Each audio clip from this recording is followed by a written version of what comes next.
Muftiy Eshon Boboxon ibn Abdulmajidxon hazratlarini eng kenja o'g'illari Hoji Nasriddin xonni ikkinchi o'g'illariman. Ha.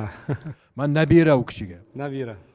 Bobomiz marhummi o'sha birga bo'lib doim o'sha 1954-yilda o'sha Qorasaroy bog' hovlidan bu Xastimomdagi o'sha o'zlarini hovlilari o'sha diniy idora bo'lib turgandan keyin o'zlariga ixtiyorlariga berilganda ko'chirib olib kelib shu yerda birga yashab o'sha Dorul Baqoga rihlat qilgunlarcha huzurlarda birga bo'lganmiz.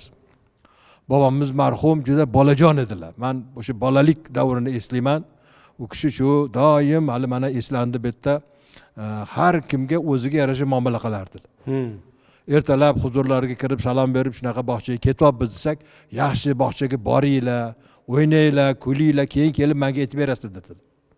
Kechqurun kelganda salom bersak, keling og'ayni bog'chada nima gap deb qo'yardi. Ha. Endi bu savoldan keyin shunday bir hikmat odam senga og'ayni desa bir g'alati tuyulib, bir ruhlanib, u kishini huzurlarida juda chiroyli bir harakat qilishga urinardik. O'sha bog'chadagi bo'sanani aytib bersak, u kishini ko'zlari chaqnab, bir xursand bo'lib, o'sha o'zlarining yoshliklarini balki eslagan bo'lishlari mumkin.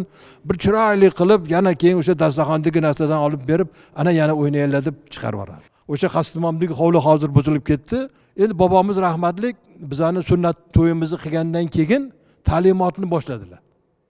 Ta'limotki o'sha kalima toyibadan boshlab shahodat kalimasi, iymon kalimasi, ana Qur'onning 30-porasidagi kichkina suralar, Fotiha surasi boshqa hammasini o'qitib, ma'nisigacha tushuntirganlar.